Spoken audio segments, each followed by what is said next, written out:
정부가 국정과제로 삼아 추진 중인 노동개혁을 둘러싸고 여야의 공방이 이어지고 있습니다. 여당과 야당의 입장을 차례로 들어볼 텐데요. 먼저 국회 환노위 소속이신 우원식 새정치민주연합 의원 전화로 연결돼 야당의 입장 먼저 들어보겠습니다. 의원님 나와 계시죠? 네, 안녕하세요. 우원식입니다. 네, 정부와 여당 이번 9월 정기국회에서 노동개혁을 마무리 짓겠다 압박하고 있는데 어떻게 보십니까? 이제 청년 일자리 때문에 노동개혁을 하고 임금 피크제를 하겠다는 건데요. 네. 예, 사실 지금 이제 청년 실업이라고 하는 게 체감으로 보면 한 20% 가까이 되는 아주 살인적인 청년 실업이거든요. 예. 큰 문제죠. 근데 이명박 정권이나 지금 정권이 이런 것에 대한 뚜렷한 대책을 내지 못하고 또 그 책임도 인정하지 않으면서 임금 피크제라고 하는 게 지금 이제 공공기관에서부터 한다는 건데 이 공공기관에 종사하는 50대 가장들의 임금을 깎아서 그거 갖고 일자리를 하겠다는 거거든요. 예. 그렇게 해서는 청년 일자리가 만들어지지도 않고요. 전혀 그런 노력을 하지 않다가 느닷없이 노동개혁을 들고 나와서 하는 거는 내년 총선 그런 선거 전략 아닌가. 예. 효과도 없는 이런 방안을 갖고 나온 거에 대해서 정말 저희들이 보기엔 좀 이상합니다. 네. 사실 여러 논란이 있지만 어쨌든 내년부터는 정년이 연장되는 건 사실 아닙니까? 법제화됐기 때문에. 그렇습니다. 그렇다 그러면 논란 여부에도 불구하고 임금 피크제만큼은 어떤 형태든 좀 도입해야 되는 것 아니냐 하는 여론이 좀 있는 것 같은데 어떻게 보십니까? 그러니까 이제 우리나라가요, OECD 국가 중에서 10년 이상 한 회사에 다니는 율이 가장 낮은 나라입니다. 예. 그리고 정년까지 가는 사람들이 지금 노동자 중에 전체 중에 7%밖에 되질 않아요. 그리고 이미 그 정년으로 가는 사람들 중에 임금 피크제가 자체적으로 시행을 하는 데가 이미 3%고요. 예. 이 효과가 4%밖에 없습니다.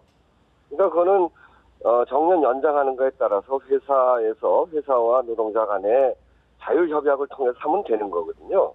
근데 이거를 이렇게 법으로 요란하게 이렇게 해서 한다는 거는 효과가 4%밖에 나질 않는 것을 가지고 예. 마치 청년 일자리를 만들기 위해서 이렇게 하는 것이냐 이렇게 얘기하는 거는 앞뒤가 잘 안 맞는 일입니다. 그리고 이게 노동시간이 단축되는 게 아니거든요. 일은 일대로 하면서 임금을 좀 줄이겠다는 건데 예. 노동시간을 단축시켜야 일자리가 생기는 거거든요.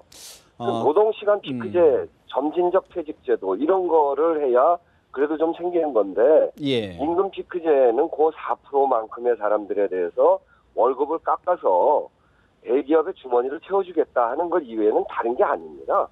결국은 선거 프레임이다 이렇게 보시는 것 같은데. 네, 저희는 그렇게 봅니다. 실질링 지금 아까 의원님 말씀해 주신 것 보면 노동 시간을 좀 줄이자 이렇게 해서 좀 일자리를 좀 나눠 갖자 이런 의견이 있는데 네. 일각에서는 그렇게 할 경우에 가뜩이나 좀 어려운데 실질 임금이 좀 감소하는 것 아니냐 이런 우려도 있거든요.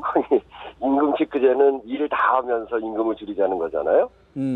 우리나라 일하는 노동 시간이 세계에서 최장 노동 시간입니다. 예. 잔업을 줄이고 그렇게 하면서 월급 주면 되고요. 그리고 그 잔업 줄인 만큼 새로운 일이 필요한 거니까 일은 있어야 되는 거니까 거기에다 신규 일자리를 넣으면 되는 거죠. 예. 그래서 노동시간 나누기를 통해서 그렇게 하면 일자리는 만들어지는 건데 더 근본적인 문제는 이 문제가 아니고요. 우리 경제사정이 매우 어렵잖아요. 예. 그 이유는 이 간접고용 비정규직이나 간접고용 노동자 그리고 유통 골목 상권 이런 것들이 재벌들이 싹쓸이 해갔습니다. 예. 그래서 30대 재벌에 곳간에 쌓아놓은 사내 유보금이 700조입니다. 이런 대기업들이 그동안 그렇게 쌓아놓은 사내 유보금을 가지고 거기에서 일부를 떼어서 일자리를 만들고 네. 그리고 이 대기업이 그 청년 고용 할당제를 하고 예. 그리고 그동안 깎아놓은 법인세를 원상회복하고 이렇게 하면 그 재원을 가지고 52만 개의 일자리를 만들 수 있습니다. 당장. 충분히, 그런 걸 하지 네. 않고 네. 50대들의 임금을 깎아갖고 4% 뺏게 되지 않는 그거 가지고 마치 청년 일자리를 만들 수 있다고 이야기하는 거는 그건 말이 안 되는 겁니다. 그렇기 때문에 노동개혁이 먼저가 아니라 예. 재벌개혁을 해서 청년 일자리를 만드는 게 저희들의 생각이죠. 재벌들은 손을 안 대고 재벌들에게 이익만 더 주는 임금 피크제를 강제하면서 청년 일자리 만든다고 하는 거는 그거는 내용으로 들어가면 전혀 사실과 맞지 않는 그런 거죠. 네. 대기업이 가진 부를 좀 나눠야 된다 그런 말씀이신 것 같은데 또 하나 지금 노동계나 야당에서 주장하는 내용 중에 하나가 이제 이른바 쉬운 해고, 뭐 취업규칙 불 뭐 이런 등등이 있지 않습니까? 네, 이런 네, 부분에 대한 야당의 지금 현재 입장은 어떤 건가요? 그러니까요. 이게 이제 요번에 내놓는 게 임금 피크제하고 네. 그다음에 불이익한 취업 규칙, 그러니까 임금 피크제로 이렇게 변화시키는데 취업 규칙을 네. 그 취업 규칙을 불이익하게 변경하려면 근로기준법상의 그 과반 이상의 노조와 노조가 없는 경우에는 그 직원들에게 동의를 받아야 되는 거거든요. 그리고 해고 요건도 마찬가지고요. 근데 그걸 그렇게 하지 않고 예. 일방적으로 정하겠다는 겁니다. 그러니까 쉽게 해고할 수 있게 하겠다. 그리고 임금을 깎겠다 이런 거죠. 그래서 지금 더더군다나 아까도 말씀드렸지만 저임금에 그 유통망까지 싹쓸이하면서 재벌이 700번 넘는 돈을 사내 유보를 하고 있는데 여기에다가 해고를 더 시키고 임금 깎고 이렇게 해가지고 우리나라 국가 경제가 어떻게 되겠습니까? 예. 그런 상황이다. 그렇다 그러면 지금 총체적으로 좀 노동시장을 좀 개편하자, 재벌 문제를 포함해서 이렇게 좀 구체적으로 하자는 이야기인데 앞으로 노동개혁 지금 협상, 여야 협상 등등 지금 방향에 대해서 좀 총정리 좀 해주시죠. 그러니까 저희는 제가 얼마 전에 국회 입법조사처를 통해서 보고서를 받아서 발표한 게 있는데요. 네. 임금 피크제를 실제 도입한 회사와 도입하지 않은 공공기관을 비교했더니 임금 피크제를 도입하지 않은 데서 신규 직원을 더 채용했더라고요. 예.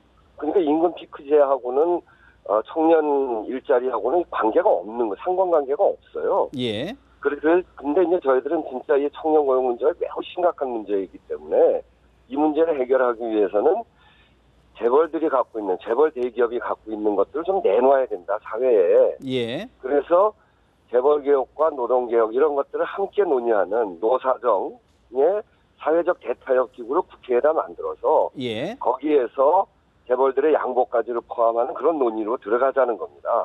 예. 알겠습니다. 오늘 말씀은 네네. 여기까지 듣겠습니다. 고맙습니다. 네, 감사합니다. 네. 지금까지 새정치민주연합 우원식 의원과 이야기 나눠봤습니다.